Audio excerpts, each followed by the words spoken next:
¿Y lo valió? ¡Cada segundo! Eso, pues nada, muy contento. Me han tratado increíble. Bueno, de la comida, ¿qué les digo? No le digan a los organizadores, pero por la pura comida hubiera venido gratis. Sí, no, qué delicia. Qué delicia, muchas gracias. Veo muchas caras jóvenes que dicen, ¿y este viejito qué onda? Pero también veo muchas caras de gente que cuando empezó a escuchar el tema musical de Nintendo Manía, sonrió, se llenó, hasta respiró más fuerte. Y bueno, pues sí, Nintendo Manía, hace ratito estábamos comentando.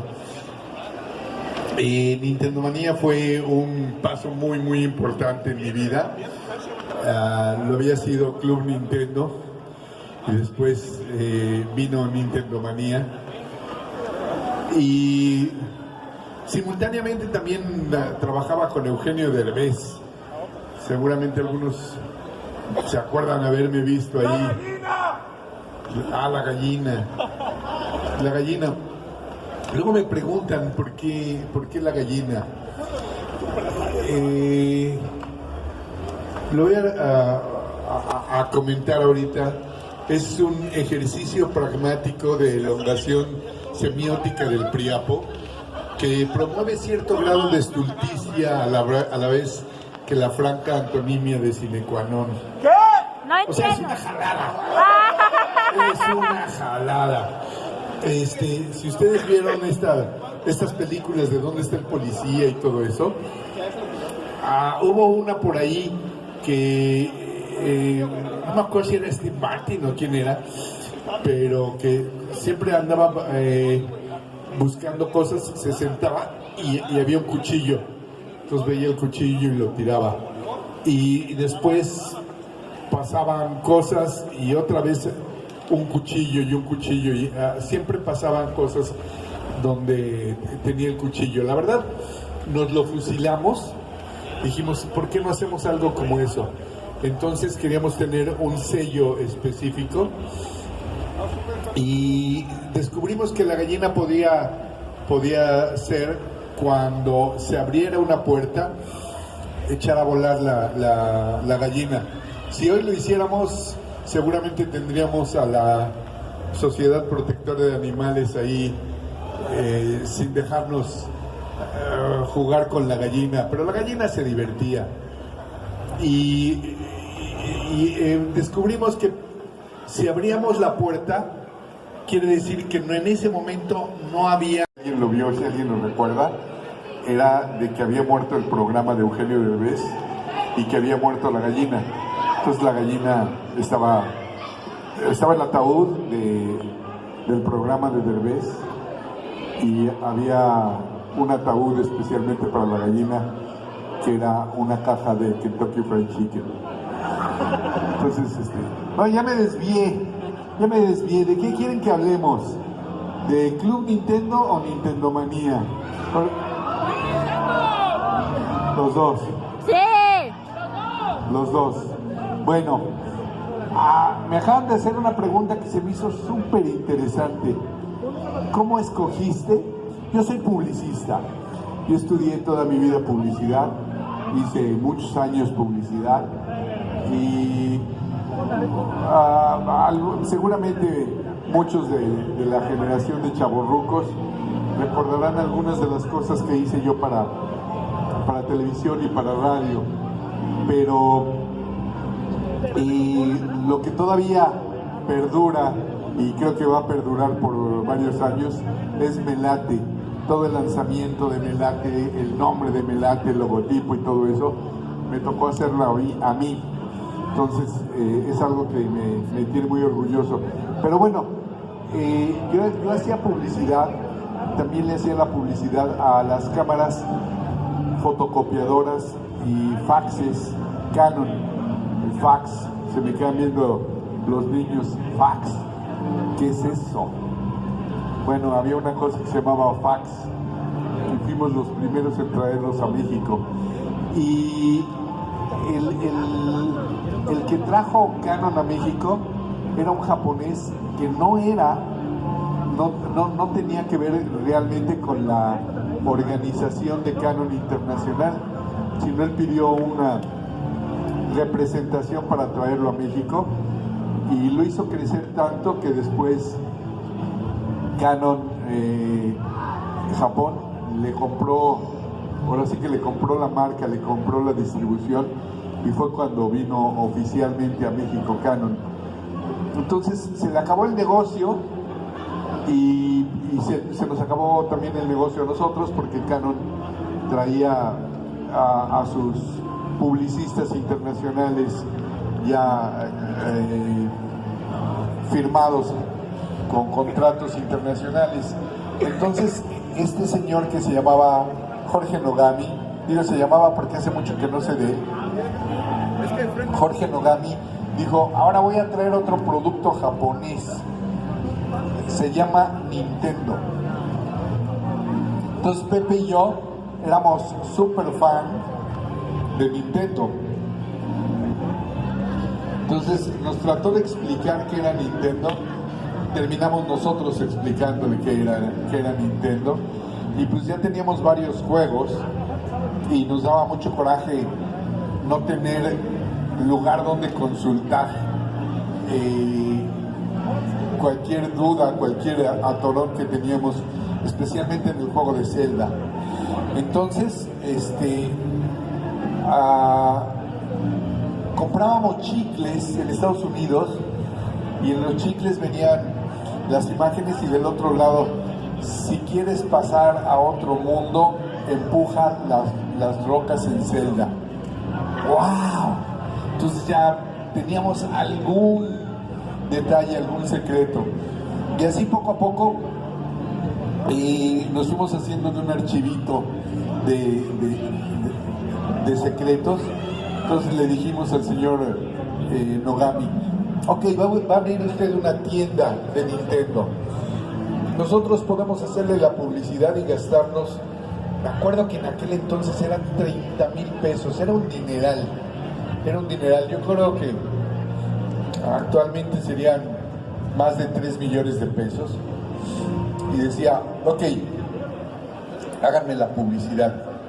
Entonces podíamos agarrar 10 estaciones de radio y hacer un anuncio de 30 segundos y gastarnos todo el dinero fácilmente, llamar también a algún periódico y poner por ahí algunos anuncios. Pero dijimos, no, nosotros sabemos cómo está la cosa, vamos a decirles que existe frente al Hotel de México, hoy World Trade Center, que existe una tienda y que vengan porque aquí les vamos a dar los secretos para que puedan avanzar en los juegos. Y eso hicimos y fue un exitazo. Era una mugre hoja de papel bond doblada a la mitad, impreso a 2 tintas.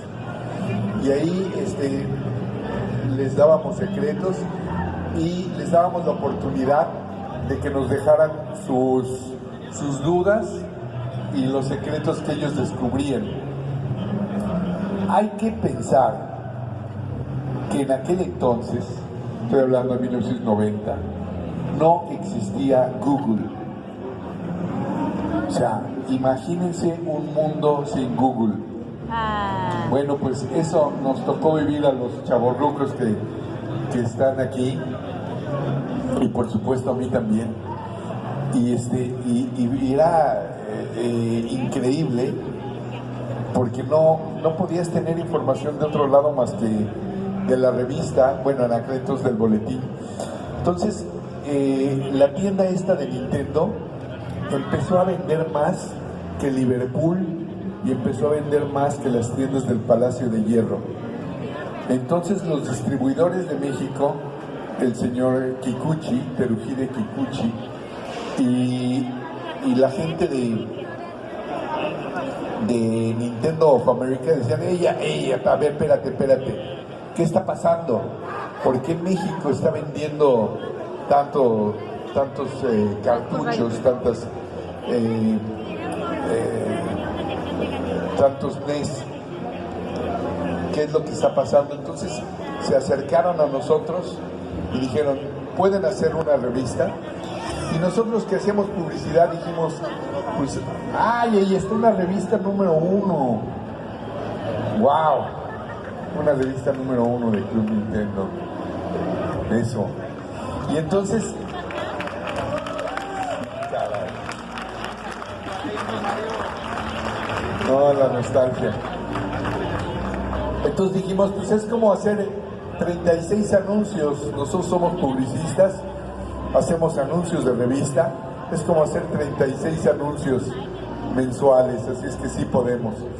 Nos pusieron a competir contra unos cuates súper experimentados, que era un grupo chileno.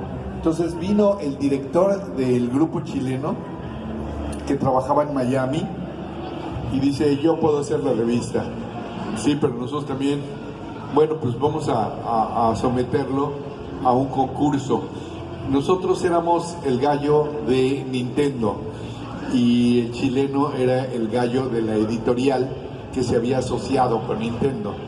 Entonces dijeron, a ver, preséntenos sus propuestas. Y nosotros presentamos precisamente esa portada con algunos trucos que ya habíamos tenido en los 13 boletines que habíamos publicado. Entonces se veía que sabíamos de Nintendo. Y los cuates estos también presentaron una propuesta y decía, sigue los números del 1 al 90 y vas a poder descubrir una figura de un videojuego muy bonito. O pinta a Mario por números, el 1 es rojo, el 2 es azul. Entonces, o sea, nos carcajeamos de la estupidez porque en aquel entonces a los videojugadores los tachaban de infantiles, de niños. Entonces, pues, la editorial Televisa dijo, no, ok, entiendo, y pues que la haga Network, así se llamaba mi compañía. Y fue cuando empezamos con la revista Club Nintendo. Déjenme aclarar que, o sea, todo esto sucedió, como les decía, en un mundo donde todavía no existía el internet, donde no podías consultar Google. Entonces nos empezó a ir muy bien, empezó a gustar muchísimo la revista y nosotros entendimos que teníamos que hacer una revista de cuates para cuates, porque de repente también nosotros caímos en el error de los chilenos y decía, una de las primeras revistas decía, amiguito, ya salió la revista Club Nintendo, y entonces me acuerdo que la carta número 7 que recibimos, porque en aquel entonces había una cosa que se llamaba correo, y la gente escribía sus cartas, y la carta número 7 que llegó, me acuerdo que fue un regaño fuerte de un chavo que tenía creo que 12, 15 años, y decía, somos videojugadores, no somos estúpidos, pues es que no nos digas amiguito. Dijimos, pues sí es cierto, o sea, nosotros que somos videojugadores, yo no le decía a Pepe, oye amiguito, ¿jugamos Nintendo? Claro que sí, amiguito. No, o sea, hablamos como hablamos con los cuates. Entonces, desde entonces decidimos hablar solamente de tú en la revista. Si tú ves la revista, nunca decimos, les recomendamos, te recomiendo, o hablar de una forma impersonal. Siempre hablábamos de tú porque éramos cuates. Entonces, de repente escribían abuelitas, decían, oye, estoy atorado era una señora que tenía 64 años, juego con mis nietos, pero estoy atorado en tal nivel. Entonces ya le escribíamos lo que tienes que hacer y le hablábamos de tú, y nos decían, oye, no seas irrespetuoso, o cómo le hablas de tú a la señora. Perdón, es videojugadora, y los videojugadores así nos hablamos. Entonces logramos crear esa forma de comunicarnos con los videojugadores, y creo que se ha sentido, y creo que esa parte es por la que muchos de ustedes están aquí. Entonces, resumiendo la pregunta esta que me hacían, ¿cómo escogiste a Nintendo para hacer esto? Y no escogí a Nintendo me escogió a mí, y escogió al grupo de gente súper talentosa, que siempre dije, tanto en Club Nintendo como en Nintendo Manía, yo no soy el más fregón en videojuegos. Tengo la suerte de haber estado aquí, pero tengo un grupo de apoyo que siempre nos ha dado grandes cosas, y seguramente los lectores me pueden dar 10 vueltas en un juego o en el otro, entonces solamente tenemos mucha suerte. Hay por ahí algunos youtuberos que me da mucho coraje porque sí creen que son los mejores videojugadores del mundo, y yo digo, no manito, no es cierto, tienes suerte de que te hayan mandado el videojuego antes. Entonces, por respeto, no deberías de spoilearlo antes de que salga, dando todos los trucos y todos los recovecos y lo que tienes que hacer de principio a fin. O sea, nosotros éramos muy cuidadosos, y un juego grande lo dividíamos en 3 o 4 números de la revista para que realmente lo pudieras disfrutar. Ahora yo veo que muchos videojugadores, si no acaban el videojuego en 3 o 4 días, lo olvidan, o entran a internet, ven qué onda y llegan y terminan lo más rápido posible. Creo que se ha perdido mucho el gusto por jugar, ¿no? Juegos de shooters me dan muchísimo coraje. Hay mucho coraje porque salen con su arma, ¿no? Además, si tienes más dinero, compras un arma más poderosa, ¿no? Y compras un escudo para que no te maten, o para que resistas el triple. Pero agarran y compran sus armas, sus escudos, y salen al campo y ¡pum! ¡Chin! Ya me mataron. Ahora voy a tener que esperar 5 segundos para que me revivan. 4, 3, 2, 1. Dices, no, güey. No. Tienes que haber sido un videojugador de la vieja escuela para apreciar lo que es una vida. A ver, güey, termínate Battletoads. Y dime si no vas a cuidar cada vida, ¿no? Y decir, ese nivel de las motos, ese nivel de las serpientes, tenías que tener una concentración total y absoluta para poder terminarlo, ¿no? Esa parte creo que se ha perdido muchísimo, y es algo que sí me duele un poco. Hay juegos que sí tienen algunas historias y que la gente como que lo disfruta un poquito más. Breath of the Wild, todos los juegos de Zelda. Hay uno que a mí me encanta, que no es de Nintendo, que se llama The Last of Us. Es un titulazo, ya viene la siguiente entrega. Y ese es un juego maravilloso, o sea, no sé, pero a mí sí me salió una lagrimita cuando pasaron 2, 3 cosas en ese juego, ¿no? Y sí me emocionaba, y sí estaba yo preocupado por la niña, ¿no? Son pocos los juegos que logran esa actitud con el videojugador. Pero bueno, después de que ya teníamos la revista Club Nintendo, estábamos estrenando nuestra revista número 1, y nos invitaron al E3 al Entertainment Electronic Expo, que fue en Los Ángeles. Y nos entrevistamos con la revista Nintendo Power, que era la revista hermana mayor. Y ya estuvimos viendo a ver qué podíamos hacer, qué intercambios podíamos lograr.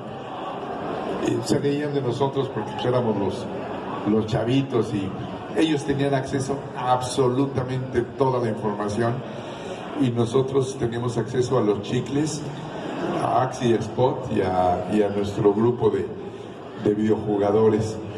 Entonces, ya terminamos. Bueno, pues ok, disculpen, pero ya se tienen que ir porque ya viene mi próxima junta. Bueno, pues muchas gracias. A ver, espérate, ¿quieres quedarte a conocer a la persona que voy a tener en la próxima junta? Pues ¿quién es? Se llama Shigeru Miyamoto. No, pues sí, por supuesto. Y nos quedamos ahí. Fue cuando conocí en 1991 al señor Shigeru Miyamoto, que en aquel entonces nadie pelaba, pero en lo absoluto. O sea, él podía ir caminando y nadie le decía nada ni nada. Entonces, pues fue verdaderamente maravilloso poder tener ese contacto de inicio. Además, en aquel entonces yo estaba totalmente verde en el negocio de los videojuegos. Entonces fuimos a la convención y yo me fui de traje y me fui de corbata. Solamente los empresarios, los distribuidores iban de traje, ¿no? Entonces yo me veía bastante ridículo. Y el señor Miyamoto sí a veces iba de traje. Y me acuerdo que esa vez se me quedó viendo y me dice: me gusta su corbata de Mickey Mouse. Dice: yo soy coleccionista de Mickey Mouse. Y yo: señor, permítame regalarle mi corbata. Me dice: no. Déjeme decirle que nadie que tenga una colección puede regalar algo de su colección. Digo: señor, le prometo, le juro, que tengo esta corbata repetida. Y si era cierto. Y entonces, después de mucho me la aceptó y se la llevó.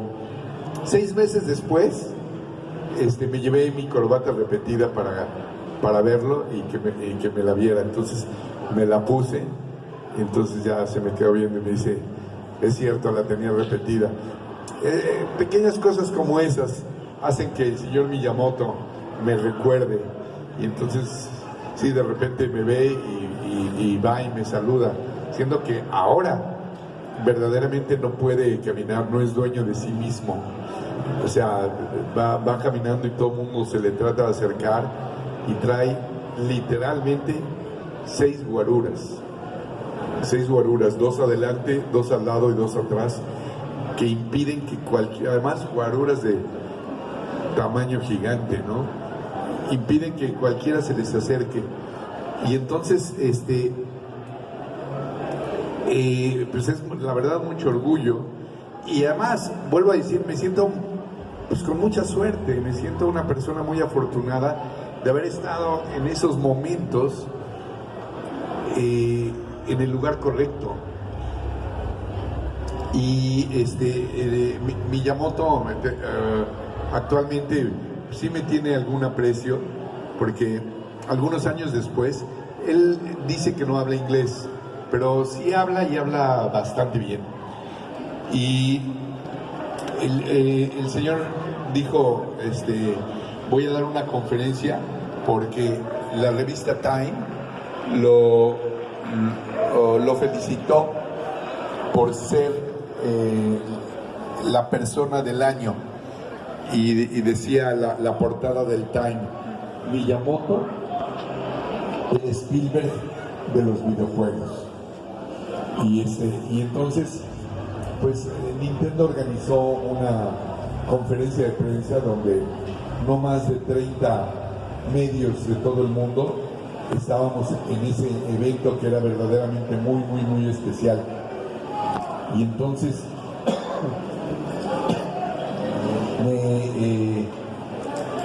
me invitaron a mí, afortunadamente, el único medio mexicano en aquel entonces. Y entonces me dieron la palabra a mí. A ver, una pregunta del señor.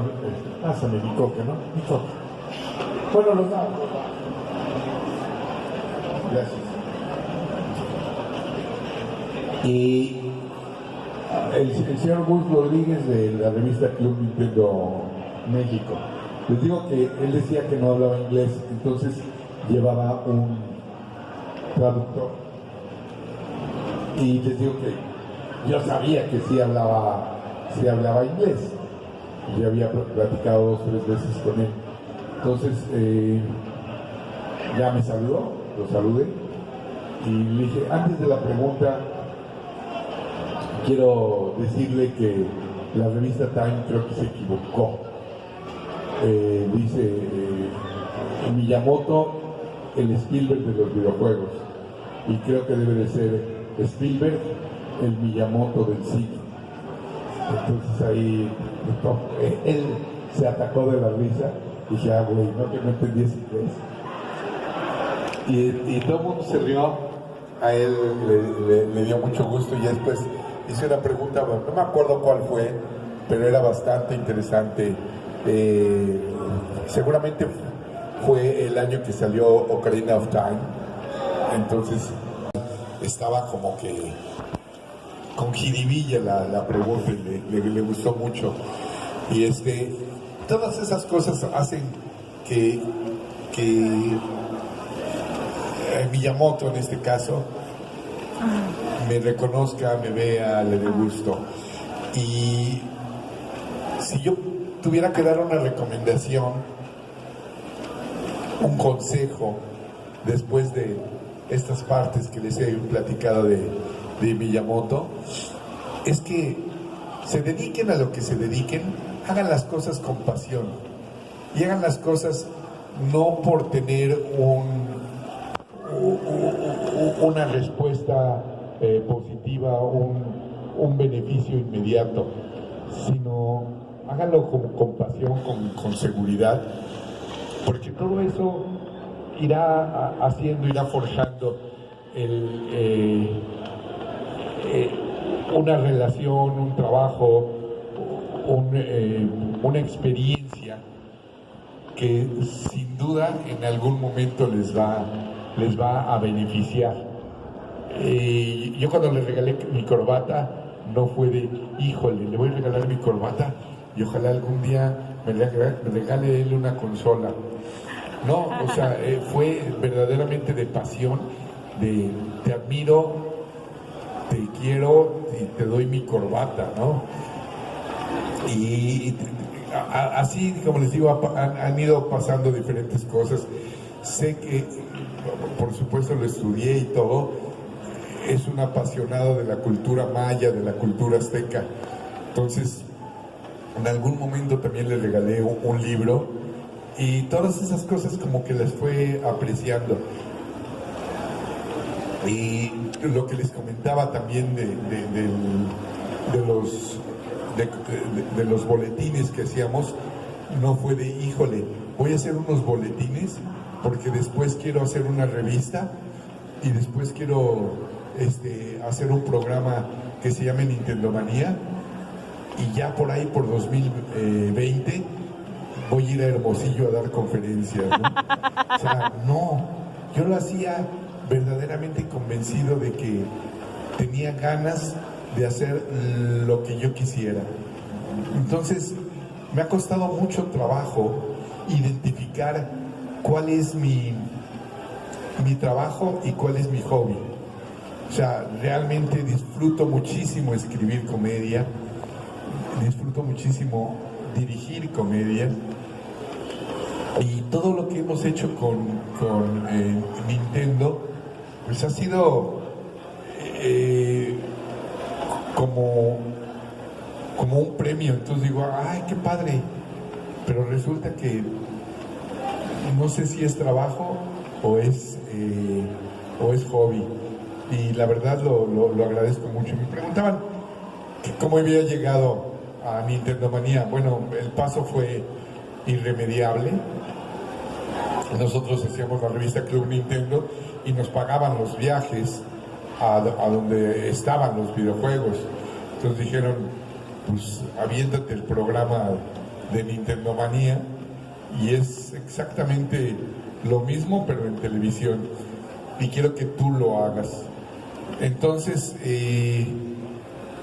hicimos un casting para ver qué niño me acompañaba, porque pues en aquel entonces, ahorita pues se van a tocar de la risa, pero un chavorruco de más de 30 dirigiendo un programa de videojuegos es de no manches, o sea, tú ponte a trabajar y no estés hablando de videojuegos. Pero necesitábamos un contrapeso que fuera un chavo. Entonces hicimos casting y pues la verdad el chavo que se ganó el puesto era un chavo que conocía muchísimo de videojuegos, que jugaba muchos títulos al mes y que era mi hijo. Bueno, es todavía. Y entonces era también mucho más fácil llevarme a mi hijo a una convención que llevarnos a un chavillo con su mamá o con su papá o con un adulto. Entonces era mucho más fácil. Entonces así fue como llegué a Nintendo Manía y empezamos a chambear ahí con Nintendo Manía. Y resultó que si me sentía afortunado, cada vez me sentía más y más afortunado. Y pues también tuve la oportunidad de conocer a muchísima gente relacionada con los videojuegos, que era gente a la que yo admiraba, ¿no? Y el poder estar junto a ellos y conocerlos un poquito más a fondo y todo, me hacía sentir todavía mucho más afortunado. No sé, a ver, déjame ver qué hora es. Son las 8:10. Tenemos como unos 20 minutos, si me permiten, para preguntas y... Ok, tenemos 20 minutos para preguntas y respuestas. Digo, no sé si las respuestas vayan a ser buenas, pero las preguntas me imagino que sí. Entonces, ¿tenemos un micro? Ahí va un micro.